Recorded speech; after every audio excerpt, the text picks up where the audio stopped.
Kain na tayo. Ayan po yung dalawa. Aso natin. Mga kababayan, good morning, magandang umaga sa inyo lahat. At ano mo po ang sabihin ng aking mga kapatid at ng aking mga kamag-anak at ibang tao, gagawin ko po ang lahat ng aking magagawa para po ako ay makaahon sa kahirapan. Para po ang magulang ko ay matikman niya ang masarap na buhay hanggang siya ay malakas-lakas pa. Sana po, Panginoon, mga kababayan, mga kaibigan, hinihiling ko po sa inyo, pakisuportahan nyo ang aking channel. At tutulungan po natin ang ating mga kapwa na nangangailangan ng tulong at mga mahal sa buhay. At mga ibang tao na nagugutom. Hindi po na sinasabi nila na ako ay nag-vlog. Gagamitin ko ang pag-vlog at magkapera. Hindi po.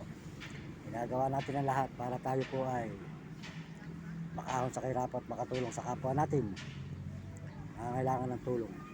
Yan. Mga kababayan, mga kaibigan, maraming salamat sa inyo lahat. Dito po tayo sa may Candaba, Pampanga. Si Kagawad. Kagawad po yun ay mga kababayan dito po sa may tulay. Candaba, Pampanga. Oh, Gawad, maganda na ituta mo. Ituta mo maganda na. Yan, si Kagawad po yun. Kagawad po rito yun mga kababayan.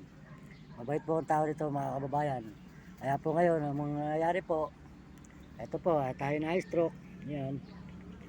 At isang kamay. Saka po isang paa.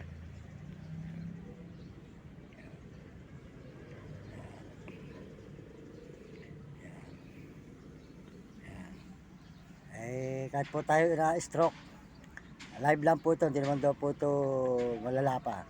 Pag nilakad-lakad daw po ito, medyo baka daw po makabawi, sabi ng doktor.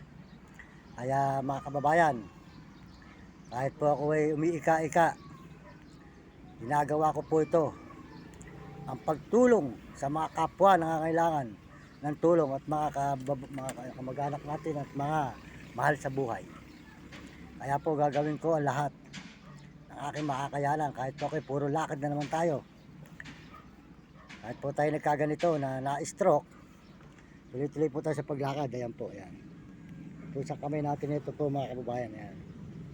Medyo, ayan. Medyo bumaluktot po yung daliri. Saka po yung paa, hinihilahod ko po. Yung iniika-ika. Tinitiis ko po. Pag mainit po, namamahinga po ako. Pag malamig, yun. Sabi naman po ng doktor, pag malamig, pwede kang maglalakad. Pag mainit, pahinga muna. Kaya mga kababayan, humihiling po ako sa inyo. Sana po magustuhan nyo ang aking mga video. At suportahan po nyo ang aking channel. At pakisubscribe lang ang mga hindi pa po nagsusubscribe at nagla-like. Pakilike lang po nyo ang aking channel mga kababayan. Maraming salamat po sa inyo sa buong mundo. At sa Panginoon Diyos. At mga kababayan natin sa mga ibang bansa. At mga Pilipinas. Maraming salamat lalo na po sa mga Amerikano. Maraming salamat at mga Amerikana. Tsaka po sa mga Chinese at mga Hapon at Negro at Arabo. Lalo na po sa mga kababayan natin sa buong Pilipinas. Maraming salamat po sa inyo mga kababayan ko sa buong Pilipinas. Pinasasalamatan ko kayo sa pagsuporta nyo sa channel ko. Ginagawa ko to para po tayo ay makatulong sa maraming tao na nangangailangan ng tulong. Hanggang tayo nabubuhay mga kababayan. Hindi po na sinasabi nila na wala pong mangyayari sa ating pagbibideo, pero ang Diyos po ay marunong at saka po ang YouTube. Tayo po kasi ay hindi po nakapag-aral mga kababayan. Kaya po masasabi ko sa inyo, pakisuportahan lang nyo ako. At kung sino man po ang nagpapagana ng YouTube, hanapin na lang po nyo at tawagan na lang po nyo ako. Kasi po wala po tayong alam, hindi tayo nakapag-aral mga kababayan. Kaya kayo na lang ang aking pag-asa. Ang YouTube na lang po ang bahala sa akin. At mga ibang bansa na taong tutulong sa akin, hanapin na lang po nyo ako. At ako po kung saan saan nagbibideo. Kaya pasensya na kayo. Mahirap na pong magpagawa sa iba. Kasi po sinasamantala tayo kahit na mag-anak o ibang tao. Maliban na lang po sa mga brother na makakatulong sa atin. Kung may nakita po tayong brother na makakatulong o kaya po si Uding TV. Yun, yung pinuntahan ko po sa San Miguel. O kaya po si Idol TikTok. Matulungan tayo.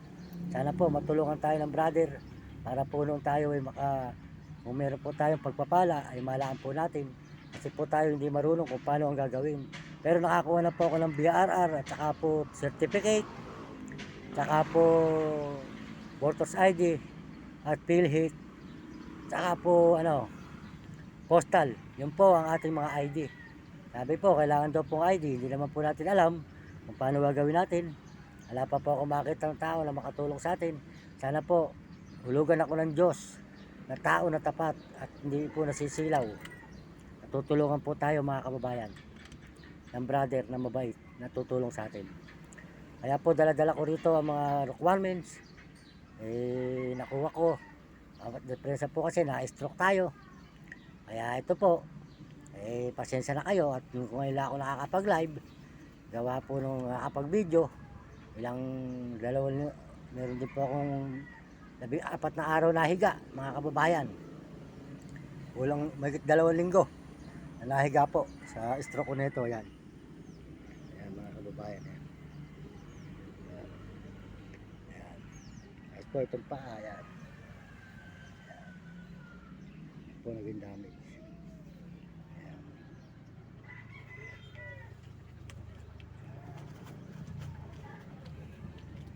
Yan. Yan. Kaya po ginagawa ko po ang lahat na ito mga kababayan, mga kaibigan. Kaya po sana po pakisuportahan nyo akong channel. At salamat din po sa lahat nagme-message. Pasensya na kung di ko kayo nare-replyan. Salamat din po sa lahat ng mga nag-subscribe. Salamat po sa inyo lahat sa sumusuporta sa channel ko. Maraming salamat. Pagpalain po kayo ng Panginoon at bigyan kayo ng malusog na katawan at masisigla at hindi po kayo ma-stroke. Mahirap po ang stroke. Buti po ang stroke ko ay live lang. Sabi ng doktor, hindi naman daw po ganong malala. Kaya nakakalakad-lakad pa. Hinihilahod ko lang po ang isang paa. Ayan yung paa. Ayan.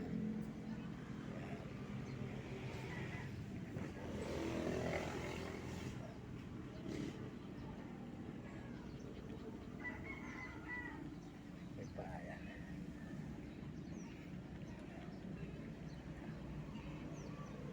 Ayan. Kaya po maraming salamat. Unang-una po sa Panginoon, sa inihiling ko po sa Diyos na palakarin na ako uli na mabuti. At ako po kasi nagpapahinga sa amin. Medyo ang nanay ko po ay sinumpong ng sakit. Hirap pong huminga at high blood at may sakit pong hika. Tinakbo po sa doktor. Kaya po nagalit po yung aking mga dalawang kapatid. Sabi raw po yung aso papatay na o bebenta. Wala naman po kasalanan ng aso. Wala naman po sa tabi ng higaan ng nanay ko dahil nasando naman po sa may labas. Nakakaamoy daw po ng balahibo ng aso. Ba't po ganun? Ang aking isang kapatid, hindi po tama ang ginagawa niya. Ang aso, hindi lang po makapagsalita. Pero ang aso po, babantayan kayo. Hindi po kayo pababayaan mga kababayan. Kaya po ang buhay po ng magkakapatid ay hindi po pare-parehas. Merong mabait, merong hindi maganda ugali. Kaya ako po ay hindi nakikipagkagalit. Ang ginawa ko po mga kababayan, inalis ko po yung aso para wala po siyang masabi. Ayan, kaya po nagtiis akong maglakad kahit umiika. Kahit po nakatikaramdaman ko, ayan. Ayan. Tinitiis ko po maglakad kahit ako'y na-stroke. At baka po sakaling pagpalain tayo ng Diyos, maibalik po sa dati yung aking paa at kamay na pagka-stroke na ito. Tuloy-tuloy po tayo. Kahit po tayo may karamdaman, tuloy-tuloy po tayo sa paglalakad at pagbibideo. Kasi po, mahirap po tayong umuwi pa sa amin. Gawa nung tayo po wala pang maitulong sa ating magulang. Mahirap lang po kami talaga, mahirap pa. Nakita naman po ang bahay nyo namin, pinakita ko sa YouTube. Nandito po tayo sa may Candaba ngayon, naglalakad. At manghihingi po tayo rito sa may tulay. Yan. Tuloy ng Candaba. Yan, nandito po tayo sa may ilalim ng tulay. Namamahinga po tayo. Boss. Tayo po ay tuloy-tuloy. Mga kababayan, maraming salamat. Hanggang dito na lang po. Ang mga hindi pa po nagsishare, pakisubscribe lang ang aking channel at pakishare lang po ninyo at Suportahan po niyo ako mga kababayan para po matulungan ko ang aking magulang nang hindi nakakatikim ng hirap. Gusto ko po makatikim siya ng ginhawa, kaya po ako pa rin ang video. Kaya bahala na po kayo mga kababayan ko sa buong mundo. Kung sino po ang tao makakatulong sa akin, maraming salamat po. Mahirap po sa mga kamag-anak, mga pamangkin o mga pinsan. Nasampantala po tayo. Hindi po tayo, pagkat di po tayo marunong, sinasamantala niya tayo. Maraming salamat po sa inyo. At ito po yung aking dalawang kasamang aso. Ayan. Salamat. Yan po bahay po ng ano, Mandaba, Pampanga. Dito po tayo sa may ilog. Ayan.